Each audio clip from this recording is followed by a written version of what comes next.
Bem-vindas ao Irmãs em Sião podcast. Eu sou a Larissa. E eu sou a Richelle. E hoje nós vamos falar sobre o discurso do Elder Uchtdorf, Façam sua parte de todo o coração. O nosso podcast ele é baseado em discursos da Conferência Geral da Igreja de Jesus Cristo dos Santos dos Últimos Dias. E vale lembrar, né, que a gente faz esse podcast para ajudar vocês a se preparar para discursos ou para aulas. E tudo que nós falamos aqui é somente nossas opiniões e não um posicionamento oficial da igreja. Muito importante a gente falar. Então, bora lá. Por que você escolheu esse discurso? Eu gostei muito desse discurso. Acho que é um dos meus favoritos da conferência, inclusive. Uhum. É bem poderoso, é bem... Não sei, eu gosto muito desse tópico. E assim, resumindo assim, em basicamente duas palavras, não, uma frase assim, ele fala bastante sobre viver nossas vidas com intenção e com consistência. Gente, é tão a gente isso, né? E eu gostei muito disso, eu fiquei pensando, como que é isso em prática, né? Viver uma vida com bastante intenção. Intenção do quê? De seguir a Jesus Cristo, eu diria. Né, de ser um discípulo de Jesus Cristo. E eu acho que o que ele está falando aqui nesse discurso pra gente não é que a gente precisa viver uma vida completamente diferente do que a gente vive hoje. Mas com a vida que nós temos, com a nossa rotina que nós já temos, como que nós podemos fazer isso com mais intenção, né? Como podemos, porque eu estava até pensando, né? Todas as coisas são espirituais. Concordo. Então, eu fiquei pensando como que possamos trazer mais essa espiritualidade para as coisas do dia a dia. Tá. E eu não acho que isso seria, tipo, que tudo tem que ser super sério e... Sabe, porque às vezes a gente fala de coisa espiritual e já vem reverência. Estático. E... Não. O braço fica, né? Não é uma vida sem diversão nem nada, mas acho que fazer umas coisas que nós fazemos no dia a dia, mas como discípulos de Jesus Cristo. Eu acho que é importante essa coisa da intenção, porque a gente já falou sobre metas de ano novo e tudo mais, por ser parte do meu trabalho. Eu sou uma pessoa que às vezes eu tenho amigas que falam assim, ai, Ri, como que é possível? Você diz que você tem a mesma personalidade de fulano de tal, olha, a vida de fulano de tal tá completamente diferente da sua. Eu falo assim, não é a personalidade, é o que você quer, porque quando a gente abre o GPS do carro, a primeira coisa que pergunta é para onde você vai. Uhum. E as pessoas não têm, eu vejo muita casualidade, né? Meu mentor costumava falar que casualidade, que casualness leads to casualties, né? Casualidade leva a problemas, né? Então as pessoas que não têm um foco, uma direção, elas não vão saber nem para onde elas vão, não vão saber o caminho que tem que tomar. E isso é muito importante. E é por isso que eu adoro que ele abriu a história com ele lá na Alemanha e de novo, tentando pilotar, sempre. É sempre né? uma história de avião com ele, tem avião, não pode sempre faltar. Tem avião. E as gravatas mais bonitas são dele. Você quer contar a história? Sim, então, ele fala, né, que muitos anos depois, ele provavelmente já estava aposentado há bastante tempo, ele voltou lá pro... Foi ano passado. Ano passado que isso aconteceu. Foi, então, ele... Bastante tempo já passou, pelo menos uns 20 ele anos. Ele não pilotava e perguntaram pra ele, você quer fazer lá o simulador, fazer o teste? E ele falou sim, sem nem perceber, né? E depois disso ele ficou um pouco nervoso, porque fazia tempo que ele não fazia, né? Então ele ficou um pouco, será que eu consigo, será que eu não consigo? E felizmente, né, porque ele também tinha uma reputação, né? Isso é legal que ele comenta, que ele tinha uma reputação a ser mantida, né? Como ex-piloto-chefe. E, enfim, deu tudo certo e ele conseguiu fazer, o voo foi um sucesso, né? E ele fala no final, né, que essa experiência foi uma lição de humildade para ele. E eu achei legal essa parte também, porque às vezes é importante a gente ter essa confiança no Senhor, né? Porque quando nós não temos a confiança em nós mesmos, nós temos que lembrar que podemos ter a confiança no Senhor. Engraçado que eu prestei para mim o ponto foi um pouquinho diferente. Eu concordo que a gente tem que ter a confiança no Senhor. O que eu achei interessante do que ele falou da humildade foi que ele falou assim, quando eu estava no auge da minha carreira, pilotar tinha se tornado muito natural. Uhum. Décadas depois, Ele falou, precisei de toda a minha concentração para realizar as coisas básicas. Eu fico pensando nisso com relação à missão. Quais são algumas coisas espirituais que durante a missão, para você, era muito natural e agora, já tem quase 1 ano e meio? 2 anos, 2 quase, anos, vai fazer 2 anos em abril. que você voltou da missão, que agora essas coisas requerem mais a sua concentração. Sim, na missão é uma rotina assim, né, perfeita, né, que você acorda, ora, estuda, você tem 1 hora para estudar, você tem mais até de 1 hora para estudar, né, porque você estuda sozinho, depois com o seu companheiro, e com a rotina, com a corrida do dia a dia, isso acaba se perdendo, né, infelizmente. Mas eu acho que, tipo, realmente estudar as escrituras profundamente, assim, é algo que eu acabei perdendo um pouco, que na missão era muito maior do que agora. Mas é importante você fazer isso sempre para estar lá sempre na sua vida e não virar, né, algo que precisa de tanto esforço para se fazer. Porque se para nós é algo natural, né, acho que para a maioria de nós já é natural fazermos oração todos os dias. E se não é, tem que virar. Sim, mas... E também eu fiquei pensando com esse discurso, né? Como que eu posso fazer essas coisas simples e básicas que a gente faz no dia a dia, acaba virando meio que rotina, como que eu posso fazer elas com mais intenção, né? Porque uma coisa é você fazer uma oração ali, né, correndo, que só por costume, e outra coisa é você parar e fazer uma oração realmente com uma intenção genuína e realmente conversar com o seu Pai Celestial. E também ter um espaço também depois da oração para ponderar, para refletir. Porque é nesses momentos que a gente pode receber também as respostas da oração, né? Não adianta só fazer uma oração correndo, pronto, continua com tudo. É que nem se eu ligar para você, tô com o maior BO. Larissa, então, faço a pergunta e desligo. Aí você, exatamente. Cara, não tive nem a chance de ajudar ela a resolver o problema. Exatamente. E é realmente isso, né? Porque o discipulado, ele exige a disciplina da gente. Eu tive uma conferência de estaca que o irmão falou uma coisa muito interessante. Ele não é nem presidente da estaca, só um membro dando discurso. Ele falou assim, eu nunca vou sair da igreja. Aí ele pausou, quando todo mundo ficou olhando, né? Esse cara tá se achando. Ele falou assim, pelo tempo que eu estudar as escrituras todo dia, fizer minhas orações com intenção todos os dias, frequentar a igreja, guardar meus convênios, ir ao templo regularmente, essas coisas vão prevenir, essas coisas são o que vão me proteger de não me tornar inativa. E como eu sempre gosto de usar a analogia da academia de ginástica, eu posso falar assim, gente, eu nunca vou ser obesa.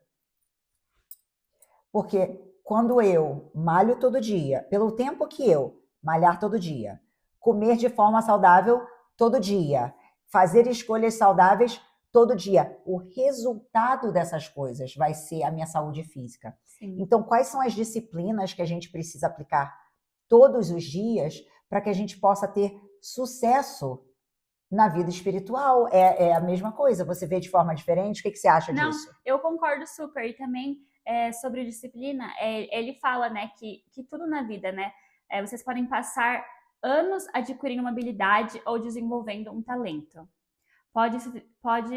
Podem se dedicar tanto que isso se torne algo natural para vocês, mas se acham que isso significa que podem parar de praticar e estudar, vocês gradualmente perderão as habilidades que adquiriram a tanto custo. Sempre. E enfim, isso é uma verdade um pouco dura, mas é uma verdade. Então, nada na vida que nós não usarmos, né, será tirado de nós. Mas também, ao mesmo tempo, eu acho que é um bom lembrete de que nunca é tarde demais para começar. Concordo. Se você acha que você não tem muita disciplina nessa área, né, do discipulado, nunca é tarde demais para você decidir fazer uma escolha. Ele fala muitas vezes nesse discurso que é uma escolha. Você fazer essa escolha de ter essa disciplina no discipulado, de ter essa consistência.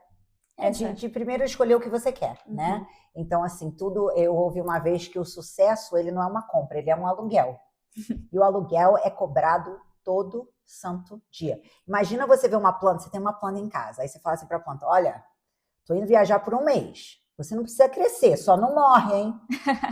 Não funciona. Então, todo o sucesso que a gente quer, financeiro, físico, emocional, espiritual, ele requer disciplina, porque ele fala assim, isso se aplica a habilidades como aprender um idioma, tocar um instrumento, ou até mesmo pilotar um avião. Também se aplica em se tornar um discípulo de Cristo.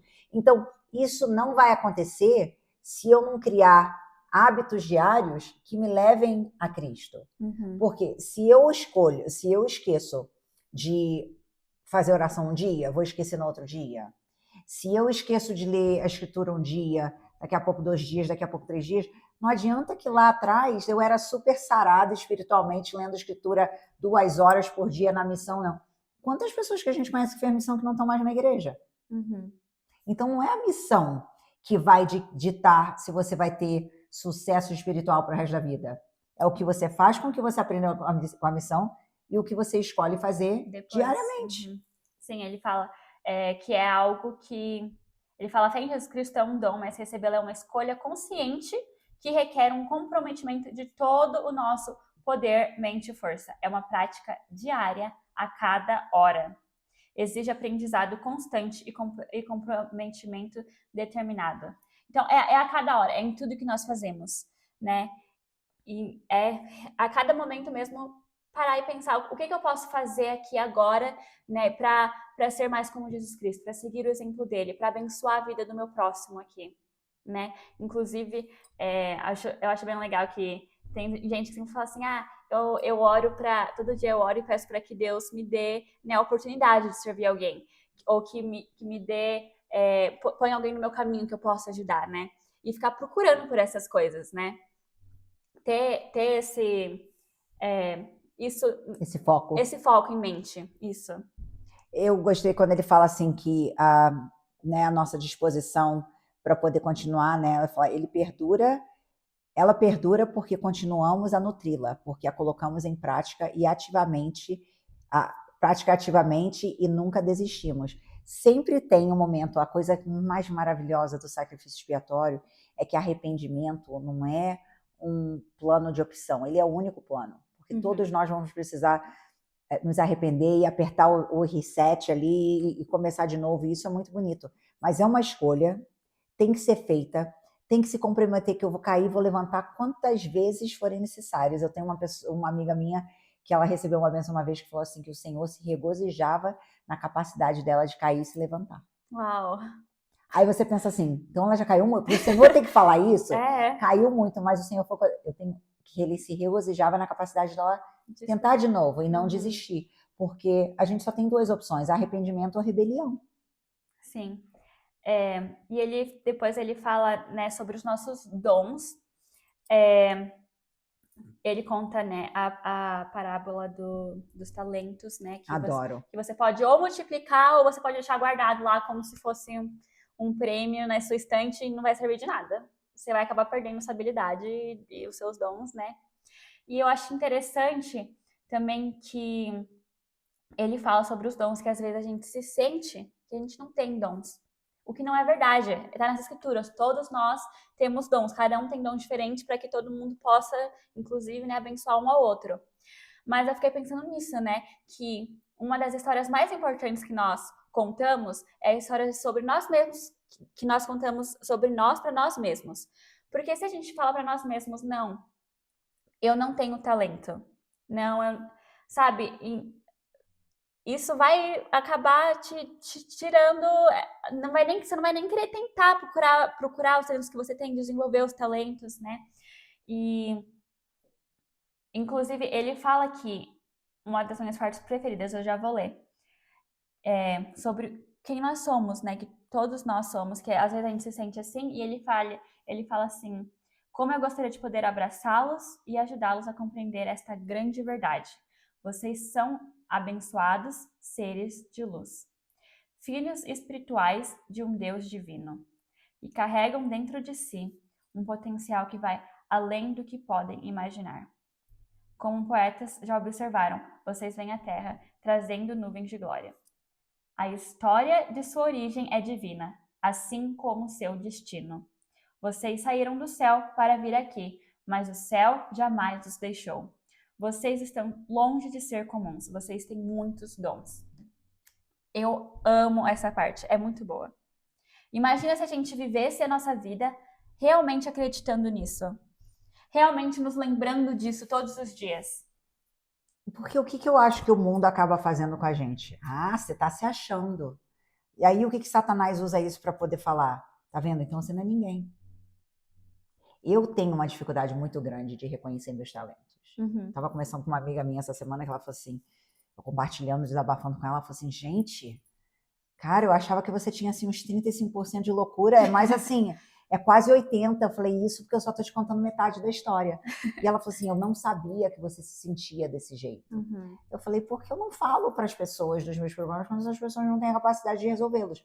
Mas lembra, isso também foi uma coisa que me tocou hoje, exatamente o que você leu, de quem nós somos em relação ao Pai Celestial. Nós somos, primeiro que nós somos seres espirituais vivendo uma experiência mortal, né? A gente viveu por nem sei quantos trilhões de anos antes de vir nessa Terra para um teste, uma coisa que a gente está passando.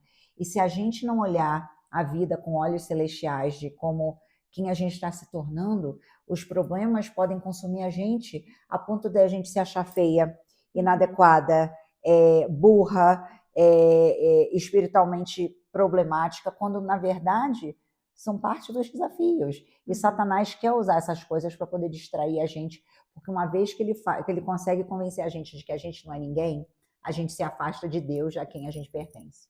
Sim. E é interessante isso também, porque, na verdade, né, você acreditar nessas coisas, você tá colocando a sua confiança em Deus, né? Então não é que você está sendo desumilde colocando a sua confiança em você mesmo, né? Não. Você sabe quem você é porque você é uma filha de Deus, entendeu? Então não é que nós não somos desumildes e que achamos que não precisamos de ninguém, porque não, a gente sabe que conseguimos porque Deus está conosco, porque Ele vai nos ajudar, porque nós temos a confiança nele. Nós temos, né, a humildade de reconhecer que precisamos de Deus. E temos essa confiança que Ele vai nos ajudar. E eu acho que é por isso que é importante quando ele fala assim, embora nossos dons espirituais nem sempre chamem atenção, isso não significa que eles não sejam importantes. Sim. Porque essa coisa da comparação, né? Às vezes você olha e fala assim, olha, mas fulana de tal é presidente da Sociedade de Socorro e eu nunca fui presidente da Sociedade de Socorro. Então, às vezes, eu não tenho esse dom. Uma vez uma pessoa perto de mim falou assim, você já parou para pensar que que aquela experiência, aquele cargo é o que aquela pessoa precisava para ela se tornar e que não era o que você precisava. Isso não desqualifica você. Isso só mostra que você está num caminho diferente, né? Eu conversando com uma amiga outro dia, ela falou assim, poxa, eu às vezes olho para você e vejo tudo que você conquistou na sua vida, e eu fico pensando, poxa, não terminei a faculdade, não abri uma empresa, não nada disso. Eu falei assim, cara, mas você é mãe, e era o que você queria. Eu busquei algo diferente.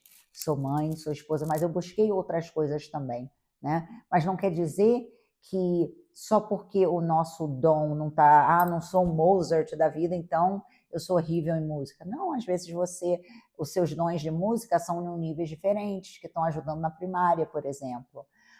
Mas eu não sou famosa que nem o cara tal, que dá palestra no mundo todo. Mas você, toda vez que você dá um discurso ou presta seu testemunho, você toca o coração de alguém. E você sabe que a pessoa, né, as pessoas às vezes falam para você, poxa, irmã, eu precisava ouvir isso. Sim, é até interessante, né? Porque nas escrituras ele comenta, né, que nas escrituras tem muitos dons que estão lá escritos, mas muito mais que não estão. Então, às vezes, as pessoas estão lá nas escrituras, lê lá os dons e falam assim, não tenho nenhum desses, então não tem dom nenhum. Não é isso. Tem muitos dons, tem coisas tão simples que são dons, e às vezes, né, nós nem nos percebemos. Ele cita alguns, né, como, tipo, ajudar as pessoas a se sentirem incluídas. É um dom. Conseguir se conectar com as crianças, é um dom. Conseguir se arrepender com facilidade é um dom. Tantas outras coisas tão simples mas ao mesmo tempo poderosas. São dons que pode ser uma facilidade para você, mas não vai ser para os outros. Mas é uma promessa de que cada um de nós tem dons e nós devemos nos esforçar e usar esses dons com intenção e consistência. E regá-los e nutri-los, né? Com certeza. O que adianta você ter um dom e não nutrir? Não vai te adiantar nada, não vai te favorecer, vai ser o talento que você escondeu. Sim. Agora, quando você está de forma contínua alimentando esses dons, eu já vi muitas pessoas crescerem não porque elas eram as mais talentosas, mas que elas eram as que mais perseveravam e não desistiam. Uhum. Então, às vezes, quando algo vem fácil para você, você não desenvolve, Sim. não é tão normal para mim, não sei o quê. E aí, no final, se a gente estivesse olhando numa competição, a gente fala assim, poxa, mas aquela ali não era o talento dela, mas aquela ali não desistiu. Uhum. Aquela ali correu atrás, e correu atrás de novo, correu atrás de novo, correu atrás de novo. E isso fez com que ela tivesse o resultado. Sim. E ele até comenta algo sobre isso, que ele fala assim, o crescimento não acontece apenas de maneira gradual e paciente, mas também de maneira constante e incansável. Então, a maioria das vezes não vai ser algo que é do dia para a noite, vai realmente requerer tempo. Mas ele fala que o nosso Pai Celestial, ele tem expectativas altas para nós, porque ele sabe o nosso potencial verdadeiro, né? Mas ele não espera que a gente faça nada, ele fala um salto grandioso, heróico ou sobre-humano. Porque Jesus Cristo já fez isso por nós. A parte sobre-humana Jesus Cristo já fez. E isso ajuda a gente a ter a necessidade deles. Eu acho que as pessoas que se sentem muito independentes, eu posso falar isso pelo menos por mim, nas coisas que eu me sinto independente, tem duas coisas que isso me prejudicam. Eu acho que eu não preciso de ninguém, eu acho que eu sou melhor do que os outros. Então, quando o Senhor fala pra gente, eu dou a fraqueza aos homens para que eles possam vir a mim, né? E eu posso tornar coisas fracas fortes, isso para mim é que é a coisa mais importante, porque nos momentos em que eu vejo a minha fraqueza e ela está sendo exposta, e que eu me ajoelho em oração e peço para o Senhor me ajudar, eu me torno uma pessoa melhor, porque nele a gente pode conseguir todas as coisas e nele a gente pode reconhecer os nossos talentos também. Perfeito. Outro pensamento sobre isso, antes da gente terminar? O que mais que você gostou desse discurso? Eu gosto muito que ele fala assim no final, as bênçãos estão ao nosso alcance. As promessas foram feitas. A porta está completamente aberta. É nossa escolha entrar e começar. Então, é muito, né, boas notícias. Boas notícias. O evangelho são boas notícias. Está lá para nós, para nos abençoar. Nós temos tantas bênçãos por ter o evangelho em nossas vidas. Nós temos tantas promessas feitas para nós. E ao nós vivermos o discipulado com intenção e com consistência, nós vamos, eu presto testemunho disso, que nós vamos ter acesso a essas bênçãos e a essas promessas. E com isso eu quero concluir com um pensamento e você conclui com os seus. Quando ele fala, nosso Pai Celestial pede que enfrentemos esse desafio de fé e discipulado não como turistas ocasionais, mas como os discípulos dedicados, que deixam para trás e abandonam a Babilônia e voltam seu coração, sua mente e seus passos para Sião. Perfeito. Gente, espero que vocês tenham gostado desse episódio de hoje. Por favor, curte, compartilha. Se não foi para você, você não sabe a vida de quem você pode estar abençoando. De repente é esse seu talento, de apertar ali o botãozinho e compartilhar isso no seu grupo da SOC, no seu WhatsApp e tudo mais para poder ajudar outras pessoas. A gente se vê no próximo episódio. Tchau, tchau. Tchau, tchau.